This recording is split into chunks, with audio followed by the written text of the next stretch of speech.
Yes, yes, yes. Today is December 23rd. It's the last day or ninth day of Simbang Gabi or Christmas Novena. And yes, yes, yes, yet again, we completed another Simbang Gabi. Woohoo!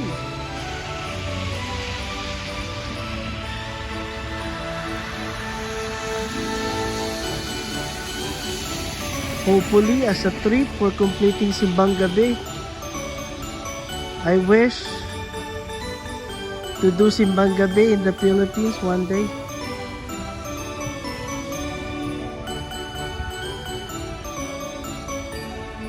It'll be nice vlogging Simbang Gabi in the Philippines.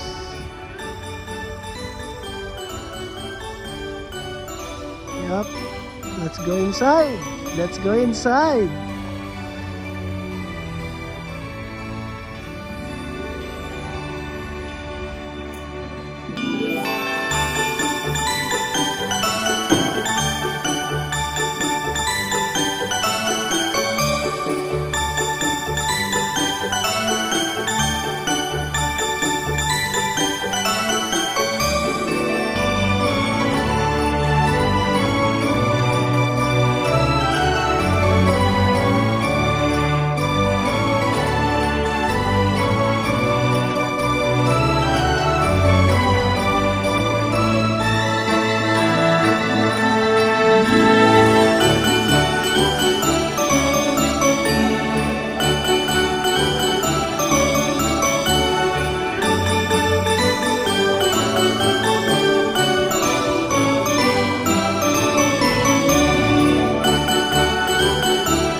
Magandang gabi po sa inyong lahat. Pag-propose ng Iglesia dito ay nais mo ng medyo pinakunan pa kayong gabi. Kasi po, nagdadal kami mula Arizona. Narito ay grabe ko yung snow. Pagkakami dito ko lang masyadong snow. Pero medyo kabagot at medyo pinakahan. Pero sabi ko, sa mga kasama ko, anyway, God is with us. God is the promise na hindi tayo papabayaan ng Diyos. Amen? Yes. Naalala ko rin kwento ng isang babae. Di ba? Naalala ko rin isang babae. Yung isang babae, nasa kapit bahay, atheists. Hindi naniniwala sa Diyos. At yung babae, doon sa kanyang balkonahe, ay lagi siya nananalangin. Sabi, praise God, praise God. At nadidinig ng kanyang matibay. Sabi ng atheist, walang Diyos, maniwala ko walang Diyos. Pero sabi ng every day, ganun nangyayari, sabi ng babae, praise God, thanks God, thanks God. And then lagi siya sa ganung kapitbahay na walang Diyos. Isang araw, yung babae ay, pero siguro wala siyang pagkain. At sabi niya, humingi siya ng tulong sa Diyos. Panginoon, tulungan mo ako, wala akong pambili ng pagkain. But praise God, purihin ka pa rin, sabi ng babae. At pag-ising niya isang umaga, paglabas niya sa kanyang balkonahe, sa kanyang meron ng mga groceries. Sabi, praise God, thank you for this grocery. Sabi Sabi ko sa iyo, walang Diyos akong bumili ng grocery na yan. Sabi ko, oh, praise God, thank you God, and you gave me groceries and let the devil pay for it. Kaya yung devil pay na bayan. Kaya maniwala kang meron Diyos. At nilutupad ng Diyos ang kanyang mga pangako. Ito mga minamahal ng kapatid, yung mensahe ng ating pagbasa sa araw na ito, ang tungkol sa pangako ng Diyos. You know, my dear brothers and sisters, today is the last day ng ating simbang gabi. But our readings today is napaganda ng ating mga pagbasa sa araw na ito. Lalong-lalo na sa unang pagbasa ito. Listen very carefully. It is a very good reading as we end our simbang gabi sa araw na ito. Ano ang sabi sa unang pagbasa kay Haring David? Ang sabi ni Haring David, may plano si Haring David. At ang sabi ni Haring David, hindi pa siya hari noon, siya pa lang siyang shepherd. Isa pa lang siyang nag-aalaga ng tupa. At ang sabi ni Haring David, ngayong matahimik ng aking buhay, ako ay nakatira sa bahay na Cedro, pero ang kabanang tipan ay nakatira lamang sa tolda. Ang sabi niya kay Prophet Nathan, ipagpapagawa ko ng bahay ang Diyos.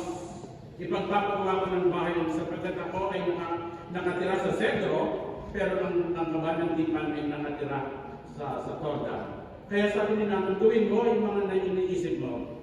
Pero nung gabi iyon, nakausap ng Diyos si Nathan. At ang sabi ni Nathan, sabi ng Diyos kay Nathan, if you listen very carefully, ganito ang sabihin mo kay David. Ipagpapatayo ba niya ako ng tahanan? Aalisin ko sa pagpapastor ng tupa upang gawing pinunan ng kanyang bayan ng Israel. I will make him a king. Ito ang pangako ng Diyos. Kasama mo ako sa anumang dako ng lahat ng dako at lahat ng iyong away ay aking lilipunin. Gagawa ko ng dakila, gagawin ko dakilang iyong pangalan, bibigyan ko ng Israel ng lupa at doon ko patitirahin. Magiging payapa ka sapagkat walang gagambala sa iyo. King David has its own plan. But ang sabi ng Diyos, meron akong ibang plano para sa iyo. The plan of David ay napakaganda. It's beautiful. He will make, gagawa siya ng tahanan para sa Diyos. But God has a better plan. God has a better plan. At ang sabi ng pangako ng Diyos, gagawin kitang hari, payayamanin kita, bigyan kita ng lahat, at lilipunin ko ang lahat ng iyong mga kaaway at magkakaroon ka ng kapayapaan. God fulfills His promise. Ano yung magandang iuwi natin mga minamahal kapatid sa pagtatapos ng ating simbang gabi? We may have a plan. Maaaring meron tayong mga plano sa buhay. Totoo, lahat ng plano sa lahat ng panalangin at plano niyo mula sa malang simbang gabi ay magaganda. But God remembers has other plan for you. And trusts in God because His plan is better than your plan. Kaya mga minamahal kapatid, pag magtiwala lang tayo sa gabi ito, at ang sabi ng Diyos, patitirahin ko kayo bibigyan ko kayo ng lupa at patitirahin ko kayo at doon kayo patitirahin ng lahat ng Israelita at magkakaroon kayo ng kapayapaan. I guess, my brothers and sisters sa gabi nito, I know, meron kayong sa unang gabi, maaaring meron kayong mga panalangin. Maaaring some of your prayers probably heard. Probably you are waiting. And those plans and those prayers are better. But however, my brothers and sisters, today God has promised that my plan is better than your plan. You look at peace. Magkakaroon ka ng kapayapaan at yayabong at kukuspong ang iyong buhay. Is it a good plan? It's a good promise, my brothers and sisters. Ito yung pangako ng Diyos. At ito yung gagawin natin sa pagtatapos ng araw ng simbang gabi. Kaya mga minamahal ng kapatid, uulitin ko magtiwala natin tayo sa Diyos.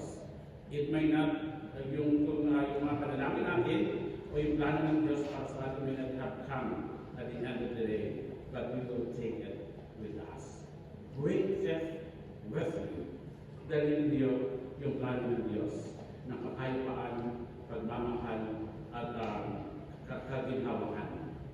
Bibigyan at isang kadeniluhan. Kaya mga minamahal na kapatid, sa ating kapatid sa araw na ito, ay ang tungkol kay Zacarias at kay si Zacarias, it's a song of thanksgiving. Kaya sa kapatid, ikalong bagay na minamahal ng kapatid na ibahagi sa inyo ay sa huli kami ng araw sa pagdating, patuloy natin pasalamatan ng Diyos. Katulad ni Zacarias, ang kanyang, alam po natin ang si Zacarias ay hindi nakapagsalita ng napak ng siyam na buwan, 9 months, sapagkat mula noong the beginning of the Annunciation, sabihin ng Angel kay Zacarias ang iyong asawang si Elizabeth ay maglilit panganganak.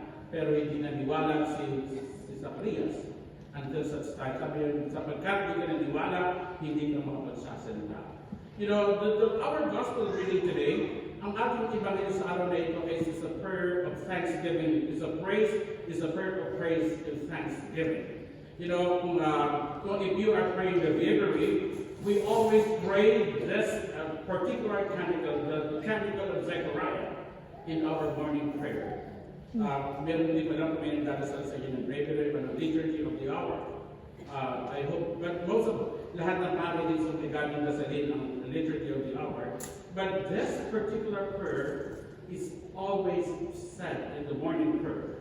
And in the evening prayer, we always pray the Magnificat. O yung pasasalamat ng Maria. Tuwing morning prayer, alam mo po ba bakit morning prayer ginagamit yung prayer ni Zacarias? You know the reasons why?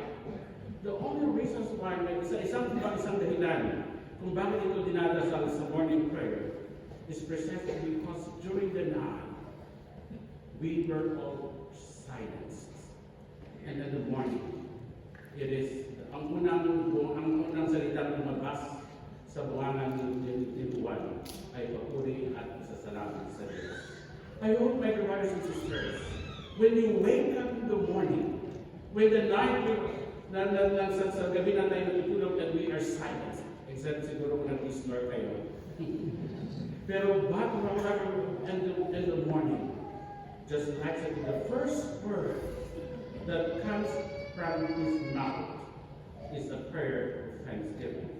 It's a prayer of thanksgiving. It's a praise and thanksgiving. This is the prayer of thanksgiving, and it is a prophecy of Zechariah. Ito yung mga minamahal ng kapatid. Kaya nga, sana pag-isip natin sa umaga, ang kamanang lumalabas sa ating bibig ay papuri at pasasalamat sa Diyos. Hindi yung, hey, gising na! Kung ano yung natin sa ating mga mga anak. Para luto ka na, ang dami na.